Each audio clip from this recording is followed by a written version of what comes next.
the Vice President for Global and National Search of Miss Universe Philippines. Ladies and gentlemen, let us welcome Miss Mags Cue.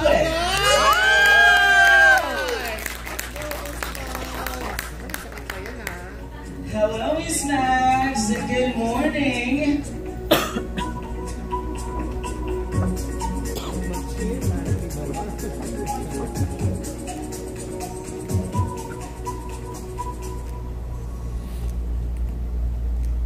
Good morning, everyone. Good morning. I am truly honored and very grateful that I'm here in Bulacan, the cradle of noble heroes. And of course, Bulacan is also known now as the proud home of the Miss Universe Philippines 2024, Chelsea Manalo. First and foremost, I would like to express my deepest gratitude and appreciation, of course, to our beautiful local director, Miss Universe Philippines local director, Angelica Corporal. Thank you so much. And of course, your unwavering dedication and selfless effort in uplifting malabo po yung aking matawid. In uplifting, of course, the province through this initiative. So secondly, the people of Bulacan have been a natural part, and played an integral part of Chelsea Manalo's journey to the Miss Universe Philippines. And of course, sana tuloy-tuloy yung ating unwavering support to Miss Chelsea Manalo, of course, the new delegate for Miss Universe Philippines 2025. I sincerely hope that the same passion and unity will once again shine as Bulacanians rally behind with the Miss Universe Philippines delegate this year. So do I have to say the name na? Not yet. Okay, not yet. Okay, I saw her kanina and she's really pretty, and I hope this is another panglaban for Bulacan as one of the delegates of the Miss Universe Philippines. And may your journey toward the Miss Universe Philippines crown be as remarkable as the legacy of the great province. Magandang umaga po sa inyo. Thank you so much. Once again, ladies and gentlemen, the CEO and President of Mags Philippines, the Vice President for Global and National Search, Miss Universe Philippines, Miss Mags Cue. Palakpakan naman natin. Actually, Miss Mags, akala ko ikaw talaga yung delegate kanina. Official delegate and candidate for Miss Universe Philippines 2025. Allow me to call this time the Pride of Bulacan. Wow. She has been bringing the province to different stage and waving the flag of Bulacan, the province of Bulacan, to different kind of events. And this time, we are very proud of her, for she is the local director of Miss Universe Philippines Bulacan. Ladies and gentlemen, I am proud to present to you our very own beauty queen and a very successful businesswoman as well. Once again, the Miss Universe Philippines Bulacan local director, Miss Angelica Corporal.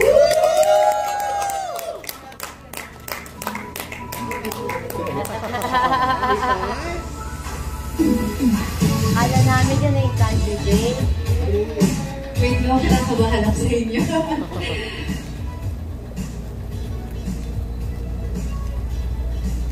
It is with great pride and joy that I introduce to you our representative for this year's Miss Universe Philippines 2025.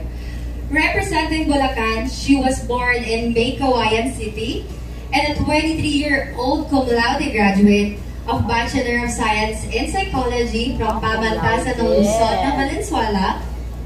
Beyond her academic achievements, she is also a singer, model, and a beauty queen, shining in the worlds of music, fashion, and pageantry. With her passion, confidence, and dedication to making a difference, she truly embodies beauty and excellence. Ladies and gentlemen, let us welcome Francesca May Pacheco.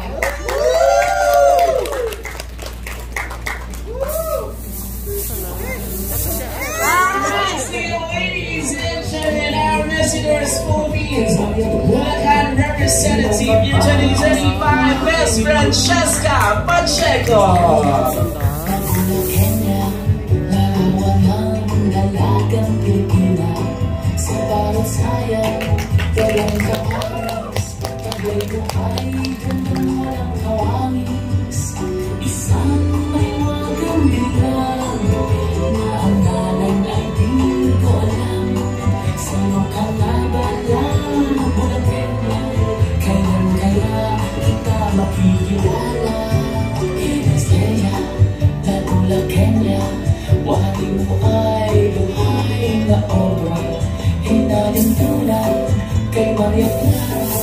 Sino ka ba sa buhay ni Luna?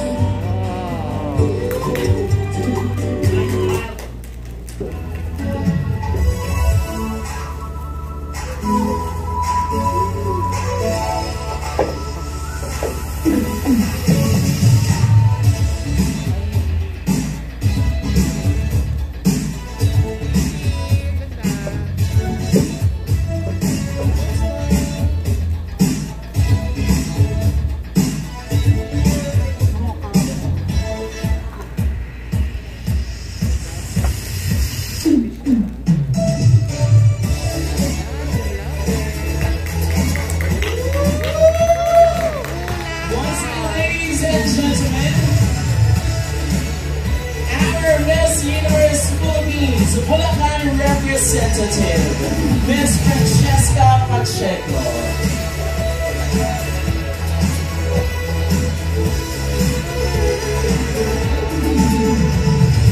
Hello po sa inyong lahat. Kamusta po ang lahat? Okay naman. Hello po kay Mama Ru and Miss Max. Napakaganda naman talaga. At syempre, kala ko artista po. May ano ito? Plus 5 points. Effective po, no? I'm so happy po and glad that you're all here. So, sobrang natutuwa po ang aking puso. But of course, I want to thank first the local director, and Angelica. She's like an ate to me talaga. And you know, we've met before. Sobrang idol ko talaga siya actually. Tapos, you know, when the offer began, sabi ko, ate, bakit hindi na lang ikaw muna yung sumali? Kasi naman, napakaganda naman, di ba? Pwede mo po pang representative ng Miss Universe Philippines. Pwede. And with that, once again, a big round of applause to Miss Francesca Pacheco, our Miss Universe Philippines Bulacan representative. At ito na, syempre, di ba, bawat isa sa atin, inaabangan to sa bawat representante na meron na ang Pilipinas o syempre ang Bulacan. Muna dito tayo magsisimula. Lagi natin hinihintay kung paano ba isisigaw.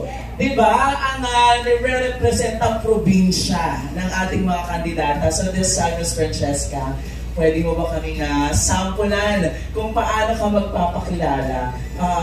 Kunwari ako muna yung mic stand mo. So this time, please present yourself to the audience.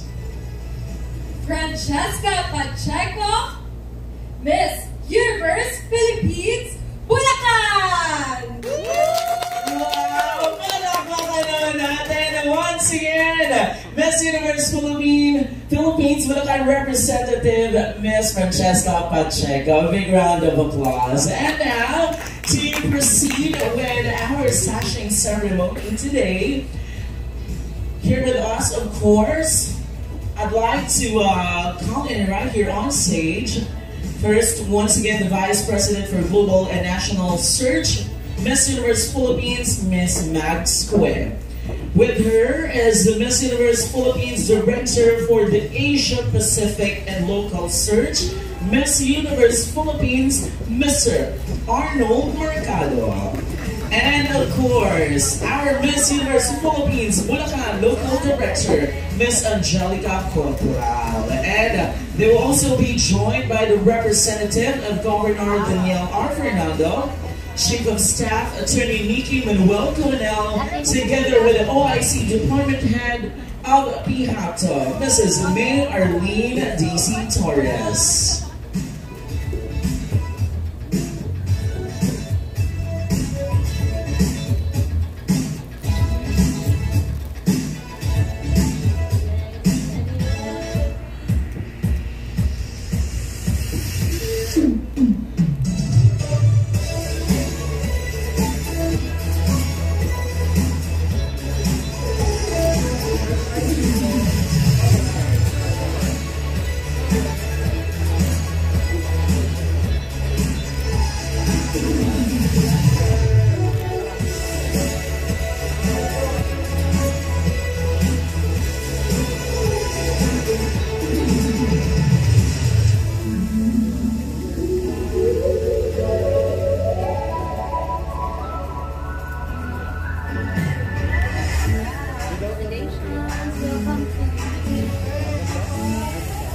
Thank you so much.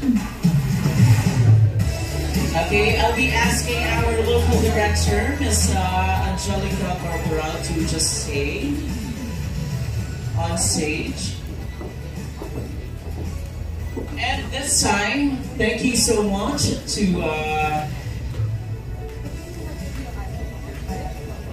and then after this, of course, still with our Miss Universe Philippines Bulacan, we have with her the local director of MEPH Bulacan. This time I'll be calling with them the core group of our Miss Universe Philippines Bulacan. First, let me invite here Mr. Mark Lorenzo, the Miss Universe Philippines Bulacan Creative Director. Of course, palakpakan naman natin. And of course, the official makeup artist and our representative, Mr. Juan Marcelo. And of course, we also have here from the office of PHATO, ladies and gentlemen, one of our representative this morning. Ladies and gentlemen, let us welcome Mr. Limuel John Luberdario. Palakpakan naman natin. Please join us for the photo opportunity.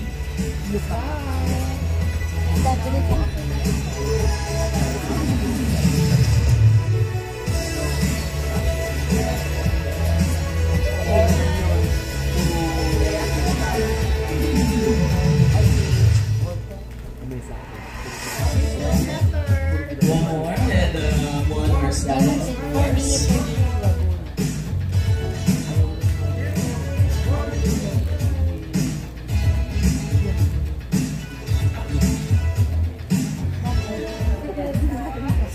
Thank you so much. Once again, a big round of applause.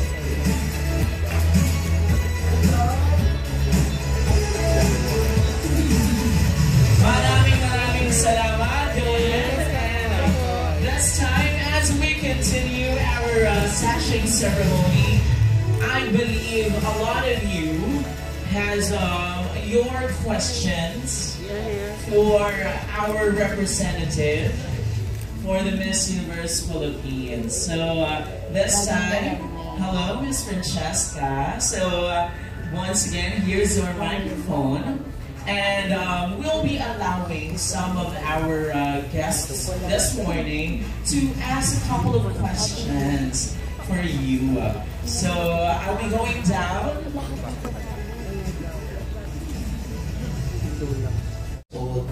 23 years 23 pa lang, nagaganda mo. And your height? My height po is 5'5". 5'5". So, can you give us 3 interesting facts about you na gusto mong i-share sa amin? 3 interesting facts about me is, number 1, I really love pageantry, so I think it's my passion ever since I was young. And number two, I also worked in an airline before joining Miss Universe Philippines. And number three, I love lechon so much to the point that I can eat lechon on a daily basis. Inay sa cholesterol. Actually po, nahihilo na nga ako minsan. Ayun. So, can you tell us the process on how did you get this appointment as Miss Universe Philippines Bulacan? Well, actually, it happened po around December mid. And Mami Mon and Ate Angelica, of course, Ate Angelica, which is the local director, they messaged me that maybe they have an offer. So maybe I would like to hear that offer. So during that time, sabi nila na gusto ko raw ba na, or gusto nila ako i-appoint for Miss Universe Philippines Bulacan, which is, sinabi nila, nagulat ako kasi this is my dream talaga. And when that happened, sabi ko, I really love my job talaga actually. Sabi ko, wait lang po, pag-iisipan ko kasi I just wanna know ano po yung magiging appointment ng work ko since I'm currently employed. During that time, talagang sabi ko, pinagpe-pray ko na, okay, Lord, is this your will for me? I kept on asking signs talaga, Lord, please give me obvious sign naman. And one time may isang passenger sa aircraft, talagang sinabi niya, sali ka ng Miss Universe Philippines, ha? Tapos, hindi ko naman siya ina-open up sa iba. I don't even post on FB. And during that time, sabi ko, Lord, sign na ba to? Tapos sabi ko, baka nagkataon lang. And then, I asked for signs again. Kasi ang kulit ko, sabi ko, Lord, more signs pa. Hanggang sa dumating sa point na sobrang daming signs na okay, I should join na talaga. So, that happened talaga. And you know, I'm very honored kasi sobrang kaalaga ng Team Bulacan. Okay, last question. What trait of being a Bulacanean that you're going to bring sa competition? Ano yung trait ng Bulacanean na gusto mong dalhin sa ating Pugsaan edition this year?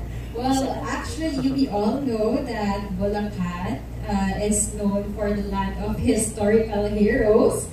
So something that Bulacan trait that I have is bravery. So I can use this in Miss Universe Philippines Pugsaan edition. So I am ready because I know that I am Bulacaña and I have this bravery in me.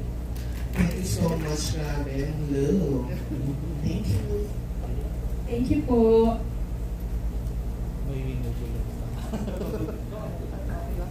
Okay. Hello, good afternoon.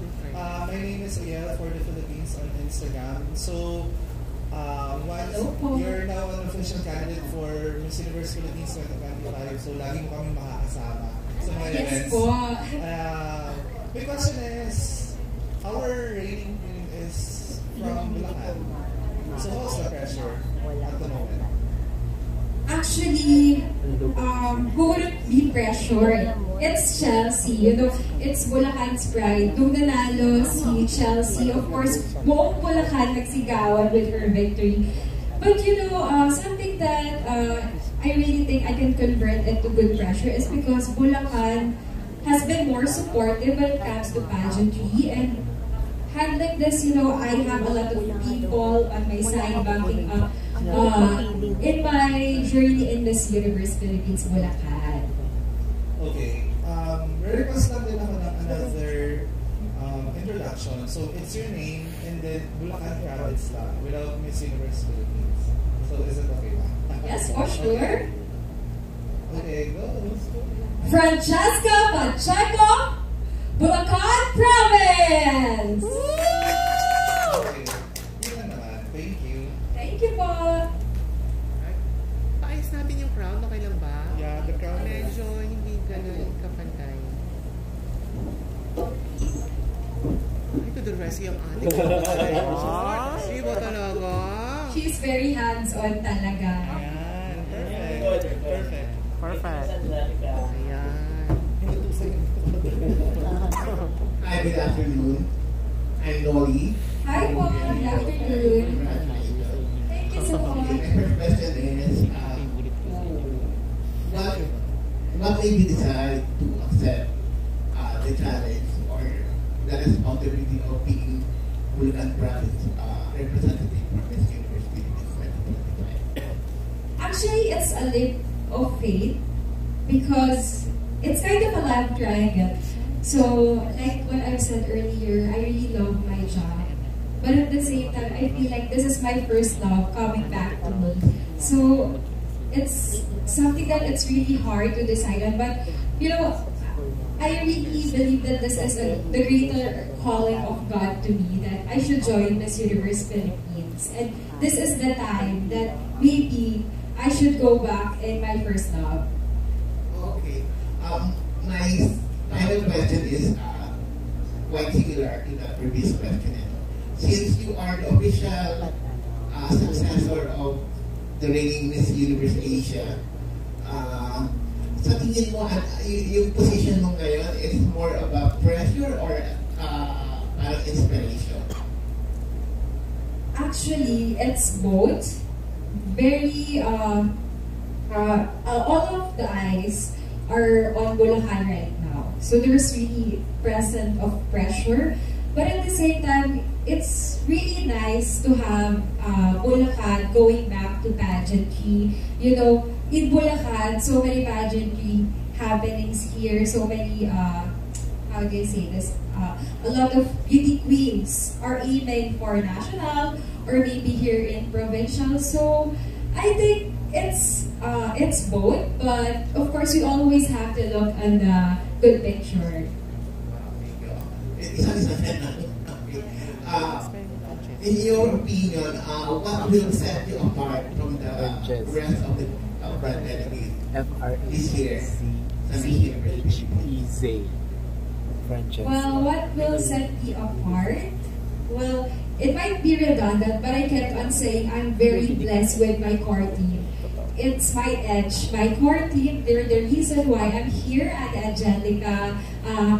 Tito Manny, my designer and my advisor. Kuya Mark, my personality development mentor. And Mami Mon as well. So, my core team, they are my angels. Their Bulacan team is the best for me because right now, they're just saying, keep on smiling, but also at the same time, enjoy your time because this is your moment. Okay, very well said. Thank you. Thank you. Hi, Francesca, Ferdy from Eventology. Tell us something more about yourself. Well, I am Francesca Pacheco.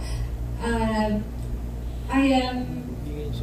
used to work in an airline before, and also I do modeling, singing, and also I love beauty pageants.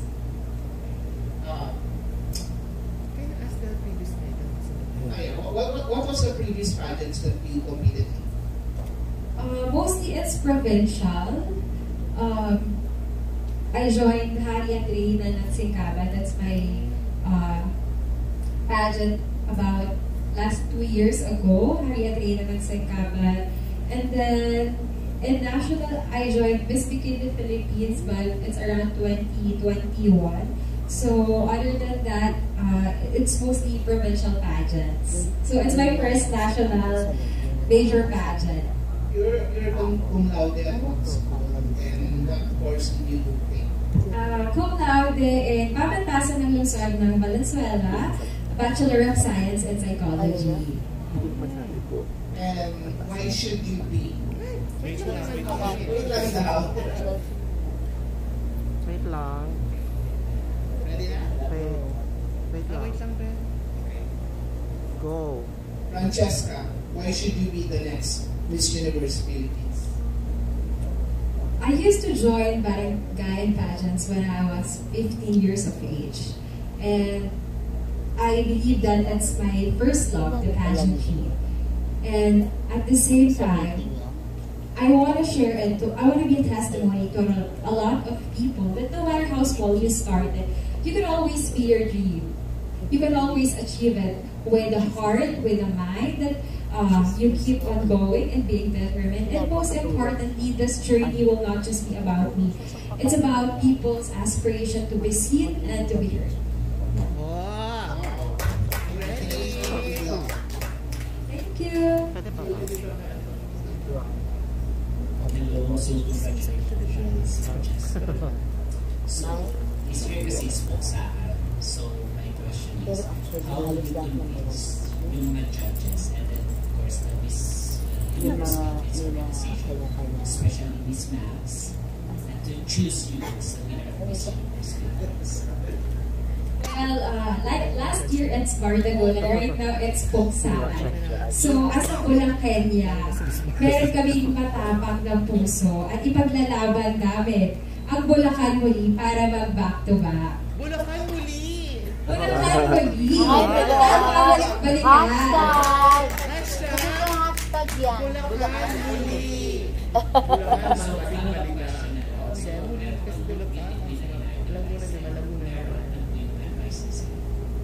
well, so all of the Miss Universe winner, of course, I really admire them. But someone that is really close to my heart is Miss Margie Moran.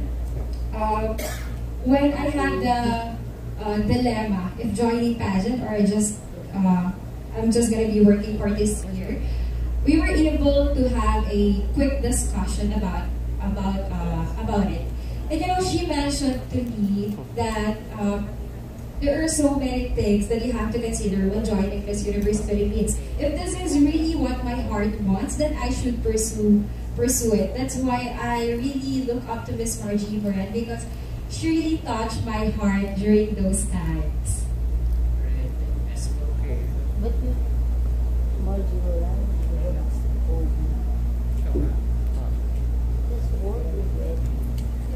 Hi, Francesca. Good afternoon. Hi, po. Good afternoon. Congratulations. Thank you. Anyway, my question for you is, this is Jay from Pageant Trend. My question for you is, we all know that the press presentation and the coronation is fast approaching. So how is your preparation in this competition? Well, this is really hard because it's a fast-paced pageant, but at the same time, I always prioritize my health. They always mention it to me, be healthy, because it's not just about being a beauty queen, but at the same time, you have to have a strong stamina and strong mind, because there will be a lot of people watching you. So that's something that I really prioritize, my health. I make sure that I do work out, and at the same time, I also rest myself from the social media, because we all know it can be toxic at some time. Alright, final question. So this question is for the benefits of the people who don't know you, especially in social media. Okay, if I looked at your social media, what would I notice, or what would we notice? What would you notice as a woman who is a dreamer?